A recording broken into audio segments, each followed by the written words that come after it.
Welcome to Roxy's Pinoy Stories. Magandang araw po, Miss Roxy. Itago niyo na lamang po ako sa pangalang Jojo. Isa po akong seaman, kaya naman napakadalang kong makauwi sa amin, lalong-lalo na sa asawa kong si Elena. Gaya ng kwento ng karamihan, umabroad po ako para matustusan ang pangangailangan ng mga anak namin nung nag-aaral pa sila. Pero hanggang makatapos po sila, Miss Roxy, ay hindi po ako nakauwi. Para bang nakasanayan ko na ang buhay sa barko, ang mabibigat na trabaho, ang malaking sweldo, at ang iba't ibang magagandang babae na nakakasama namin sa tuwing may bagong sampa ng mga pasahero. Hindi naman po sa pagmamalaki, pero nung kabataan ko po pwede mo kong ihanay kina Ian Veneracion at Dingdong Dantes. Sa tuwing may sayawan nga noon sa mga kasal dun sa probinsya namin, ako agad ang hinahanap.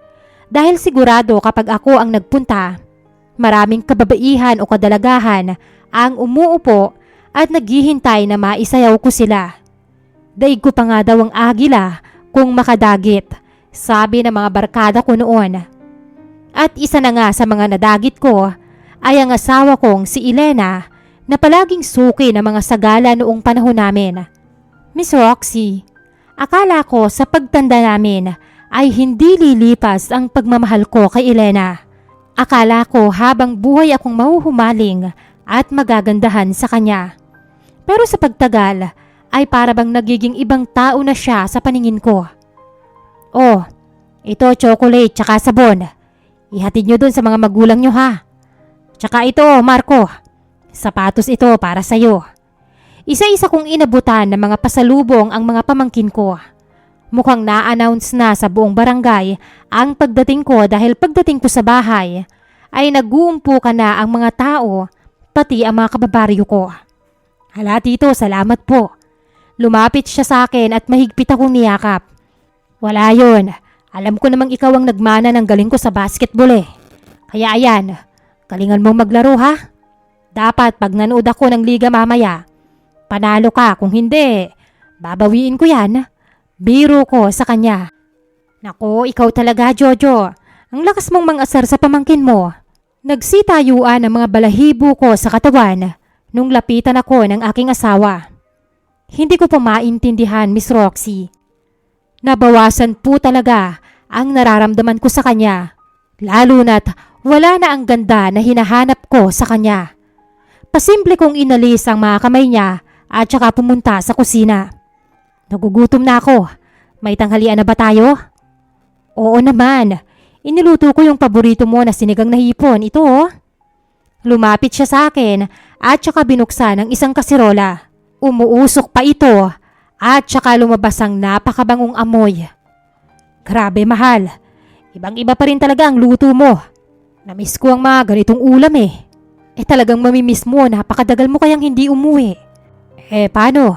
Pasensya ka na, alam mo namang ginagawa ko to para sa mga bata. Ganun na nga, ano pa nga bang iisipin ko? Tinitigan ko siya. Miss Roxy, ang dating makinis at maputing balat ni Elena ay nabawasan na ngayon. Napalitan na ng kulubot at wrinkle sa mukha niya. Yung dating ugali niya na palaging nag-aayos, ngayon ay palagi na siyang mukhang nagtatrabaho sa initan. Hindi naman sa hinuhusgahan ko ang mga tao na wala ng oras para mag-ayos ng sarili. Pero sa kaso po kasi ni Elena, wala naman po siyang trabaho. Dahil hindi niya naman kailangang gawin yon. Ang tanging gawain niya ay ang alagaan at pagsilbihan ang 4 naming anak. Teka nga mahal, yung mga pinapadala ko bang pang skincare at body care ginagamit mo? Tanong ko habang nakahiga na kami sa kama at naghahanda ng matulog. Hay nako, yun ba? Ibinibigay ko kasi lahat sa mga anak natin. Alam mo naman dati puro sila college student. Tapos ngayon naman, puro sila nagtatrabaho sa opisina. Dapat palagi silang maganda at mabango. Ayoko nang makihati doon sa mga pampagandang yon. Ang tanda-tanda ko naman na. Sino pa bang magkaka-interes sa akin at saka may asawa na ako at ang pogi-pogi pa rin. Mahaba niyang litanya. Oo nga naman, hindi ko alam kung dapat kong sabihin sa kanya ang nararamdaman ko. Dahil baka mainsulto at magtampo siya sa akin. Pero para sa ikapapanatag ng loob ko, ay nagsabi na rin ako sa kanya. Pero Elena, baka naman pwede kang mag-ayos-ayos kahit habang nandito man lang ako. Siyempre, namimiss ko na rin yung dating ikaw. Yung gayak mo sa sarili mo. Para bang biglang nagdilim ang langit at kahit nasa loob kami ng bahay, pakiramdam ko ay tatamaan ako ng kidlat. Ano bang gusto mong sabihin, Jojo? Anong gusto mong palabasin? Napapangitan ka na ba sa akin? Kita ko ang hinanakit sa mga mata niya. Mabilis ko siyang hinila at niyakap. Hindi naman sa ganun mahal. Ikaw naman ganyan agad ang iniisip mo. Siyempre, ang tagal-tagal ko na sa barko. Miss na miss kaya kita. Ano man lang yung mag-effort ka na magpaganda para sa akin. Kasi ako, magpapapogi naman ako para sa'yo. Hindi mo ba napapansin? Halos ipaligo ko ngayong pabango ko bago kita tabihan eh. Halika dito amuyin mo tong kilikili ko. Hinawakan ko ang pisngi niya at takmang isusubsob sa kilikili ko. Ano ka ba? Tumigil ka na nga. Mabuti na lang at mabilis ko siyang nasuyo, Miss Roxy. Dahil kung hindi, ay baka mag-away pa kami at mas lalo akong mawalan ng amor sa kanya. Hindi ko alam kung paano ipapaliwanag ang nararamdaman ko. Alam ko, marami sa mga tagapakinig ninyo ang maiinis sa akin, lalo na ang mga babae. Pero kahit anong kontrol ko sa nararamdaman kong pagkadismaya sa asawa ko, lalong-lalo na sa itsura niya, ay hindi ko talaga mapigilan. Isang araw ay nagkayayaan ang mga kapatid at pamangkin ko na pumunta sa dagat. Siyempre bilang OFW, nakauuwi lang, ay sagot ko ang halos lahat ng gastos. Tito Jojo, okay lang po ba kung kasama ko itong si Rhea? Girlfriend ko po.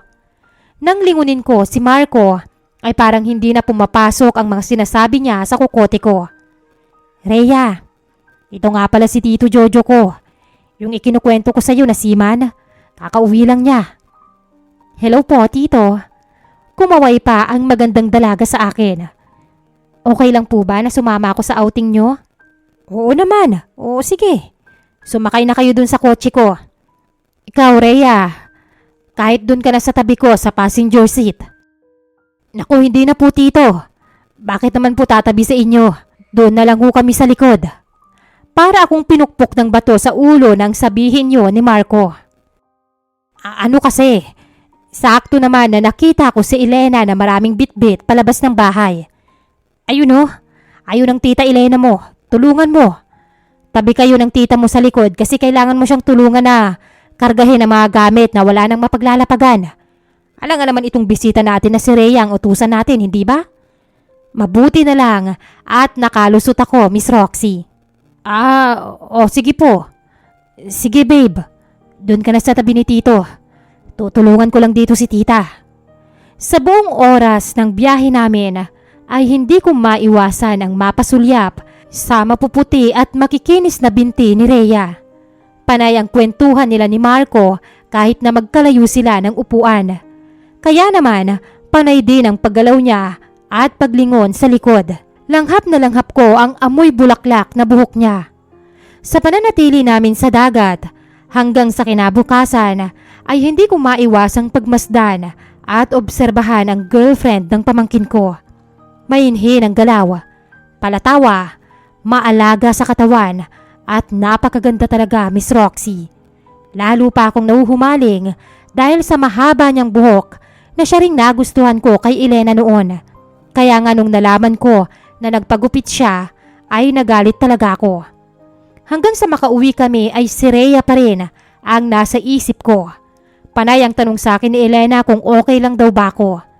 Kung bakit nagkukulong ako sa kwarto. O kung iniiwasan ko daw ba siya. Para po kasing nawala ako sa sarili. Para akong bumalik sa pagka-teenager dahil sa excitement ko kay Rhea. Siguro ay yun na nga ang sinasabi ng iba na pagdating daw sa mga lalaki, life starts at 40. Dahil doon na nagsisimula ang mga makamundong mga damdamin na mahirap pigilan. Nang dumating kami sa bahay, ay matagal akong hindi lumabas. Panay ang hanap ko sa social media account ni Rhea. Medyo naiinis nga ako kay Marco noon dahil ni wala man lang ka-post-post tungkol sa nobya niya. Hirap na hirap tuloy kong hanapin si Rhea. Nag-aalangan naman ako na tanungin siya ng direkta dahil baka makahalata at baka kung ano pa ang isipin niya. Nang sa wakas ay mahanap ko na ito, mabilis ko siyang pinadalhan ng friend request. Sumasayaw-sayaw pa ang mga paa ko habang nakahiga, habang hinihintay ang pag-accept niya sa friend request na pinadala ko. Kahit panay ang tawag ni Elena sa akin noon para kumain, ay hindi ko pinansin yun. Yes, sa wakas! Napatalon ako sa tuwa nang makita ko ang notification sa social media ko. Sa wakas, tinanggap niya na ang friend request na pinadala ko. At sino namang tumanggap ng friend request mo? Yan ba ang inaatupag mo kaya hindi ka lumalabas? At talagang nag-lock ka pa ha? Taas kilay na pumasok si Elena sa kwarto. Pagod kasi ako. Ayoko muna sanang magpa-istorbo. Pasensya ka na, mahal. So, ang tingin mo sa akin, istorbo? Ngayon ka na nga lang umuwi pagkatapos ng 5 taon. Pagkatapos sasabihan mo pa ako ng ganyan? Hindi naman sa ganoon, mahal. Alam mo namang ilang taon ako sa barko. Nasanay lang kasi ako na mag-isa sa kwarto ko. Parang hindi kasi ako napapahinga kapag may ibang kasama eh. Pasensya ka na. Hinawakan ko ang kamay niya at saka hinila siya palapit sa akin. Sino ba yung tumanggap ng friend request mo? At tuwang-tuwa ka. Siguro kabit mo yan, no? Akin na nga yung cellphone mo. Bigla niyang hinablot ang cellphone ko. Wala akong nagawa para pigilan siya dahil sobrang bilis ng mga kamay niya. Pero umakto lang ako na parang wala lang sa akin yon at prente lang akong umupo sa kama. Si Rhea yan, yung nobya ni Marco. Gusto ko kasi na makita kung paano ba silang dalawa. Nakakaduda kasi itong si Marco ni wala man lang ka-post-post tungkol sa nobya niya. Aba, malay natin kung may itinatago na yung dalawang yan. Siyempre ang mga bata, kailangan ng gabay ng mga matatanda niyan. Mabuti na lang talaga at magaling akong gumawa ng palusot. Oo nga, pasensya ka na. Akala ko nang bababae ka na eh. Ikaw naman kasi napakailap mo sa akin. Ramdam ko ang hinanakit sa boses niya. Hindi naman sa ganoon, mahal. Pero syempre, tumatanda na tayo. Medyo nag-iiba na tayo ng gusto. Ako kasi, basta nakikita kita. Nayayakap ngayon, nakakasalo kita. Nakakasamang magkape, masaya na ako dun. Yun na ang kasiyahan ko sa buhay ngayon. Kung ano-anong pambobola pa ang sinabi ko kay Elena para manahimik siya. Sa paglipas ng mga araw, ay panay ang pagchat-chat ko kay Rhea. Palagi akong nagko-comment sa mga post niya at palagi ko siyang kinakamusta. Nandyan yung tanungin ko siya kung kumain na ba, kung tapos na ba yung mga assignments niya, o kung gusto niya bang sunduin ko siya mula sa kanyang part-time job. Napapansin ko na iba rin ang pakikitungo sa akin ni Rhea.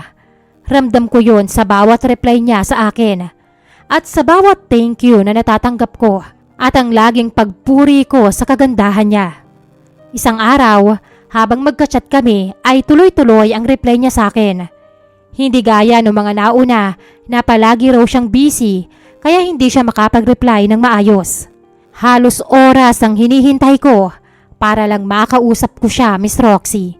Hanggang ang mga chats namin ay napunta na sa tawag. Hello po, Tito. Good evening po. Para akong malulusaw nang marinig ko ang malamyos at malamig niyang boses. Good evening, Rhea. Kumain ka na ba? Opo, bakit po pala kayo napatawag? Wala naman. Gusto lang kitang kamustahin. Ayos naman po, Tito. Napakarami niyo pong oras ha. Nababasa ko po palagi ang mga comments niyo sa social media account ko. Yun ba? Bakit, Rhea? Hindi ka ba komportable? Naku, hindi naman po sa ganun. Ang totoo nga niyan, na-appreciate ko po yun. Kasi si Marco napakadalang po niya akong purihin noon. Tapos palagi pang tumitingin sa ibang babae. Kaya natutuwa ako sa mga ginagawa mo, Jojo. Parang hinaplos ang puso ko nung marinig kong banggitin niya ang pangalan ko. Rhea, hindi na ako magpapaligoy-ligoy pa. Siguro naman, alam mo na ang ibig sabihin ng ginagawa ko. Alam ko, pero gusto kong marinig mula sa'yo. Sabihin mo kung bakit mo ginagawa ang lahat ng yon. Gusto kita, Rhea. Hindi bilang isang nobya ng pamangkin ko, kundi bilang isang babae na Alam mo na, matagal na katahimikan ang namayani sa amin. Parang lalabas sa katawan ko ang puso ko sa sobrang lakas ng pagkabog nito. Mula noon, mas dumalas pa ang pagtawag namin sa isa't isa. Hanggang ang mga bagay ay umayon sa gusto ko, Miss Roxy. Isang araw ay pumuslit na naman ako ng pagtawag sa kanya at kinausap ko na siya. Bukas ng hapon, may isisend akong address ng isang cafe. Taguyon kaya pwedeng tayong magkita ng tayong dalawa lang. Aasahan ko ang pagdating mo. At nang umuo siya, ay naibato ko ang cellphone ko sa kama. Doon ko napatunayan sa sarili ko na kahit may katandaan na ako ay malakas pa rin ang alindog ko pagdating sa mga babae. Kahit naman noong nasa barko pa ako, Miss Roxy, marami talagang lumalapit sa akin. Sa totoo lang, sa edad kong 48, pakiramdam ko ay nagsisimula pa lang ang pagkabinata ko. Hindi naman po sa pagmamayabang, pero ang kagwapuhan ko ay parang lalo pang nadadagdagan sa paglipas ng panahon. Kinabukasan, umaga pa lang ay nagpaalam na ako kay Elena na may lakad ako sa hapon. Panay ang tanong niya kung saan ako pupunta, kaya naman kung ano-anong alibay ang sinabi ko. Maingat akong pumili ng isusuot kong polo. Pagdating ko sa cafe, laking gulat ko nung naroon na siya at naghihintay. 30 minutes bago ang usapan namin ay naroon na ako. Pero mas nauna pa siyang dumating. Hindi ko tuloy maiwasang makaramdam ng kilig. Sa isip ko, ganun na lang din siguro ang pananabik niya na magkita kami. Umorder muna tayo para naman may lakas ka. Makahulugan ang pagkakasabi ko noon at natuwa naman ako nang makita ko ang pagngisi niya. Halatang nagets niya rin kung ano ang gusto kong sabihin. Tinawag ko ang waiter at umorder ng pagkain. Ito lang ba? Baka may iba ka pang gusto. Tanong ko sa kanya, ikaw? Nagulat ako sa pagkaprangka niya. Grabe ka naman, ang bilis mo naman. Jojo, tungkol sa pinag-usapan natin. Sigurado ka ba? Paano si Tita Elena? Si Marco, Rhea, iintindihan pa ba natin sila? Ang importante yung nararamdaman natin para sa isa't isa. Tsaka wala namang magiging problema kung walang ibang makakaalam, hindi ba? Papayag ako, pero sa isang kondisyon. Ano yun? Kahit na ano, sabihin mo lang. Bigyan mo ko ng allowance buwan-buwan. Natigilan ako sa sinabi niya. Gusto kong bigyan mo ko ng 15,000 every month. Kung talagang seryoso ka sa akin. Teka, para namang magiging sugar daddy mo na ako niyan. Sa edad mong yan, sa tingin mo ba may iba pang kaedad ko na papatol sa'yo? Sigurado ko na sawang-sawa ka na kay Tita Elena. Kaya ako na ang nilalapitan mo. Kung hindi ka papayag, ipaparinig ko sa kanila to. May pinindot siya sa cellphone niya at nagplay doon ang boses ko kung saan sinasabi ko na may gusto ko sa kanya at gusto ko siyang makarelasyon. Miss Roxy, hindi ko akalain na ganun katuso si Rhea. Pero hindi rin naman po ako nagsisisi nung pumayag ako sa alok niya. Napapaligayan niya ako pagdating sa kama. At kapag sinabi kong magkikita kami, ay agad siyang pumupunta. Pakiramdam ko nga ay mas nobyo pa ang tingin niya sa akin kesa sa pamangkin ko. Dahil kapag sinabi kong gusto ko siyang makita, ay agad siyang dumarating.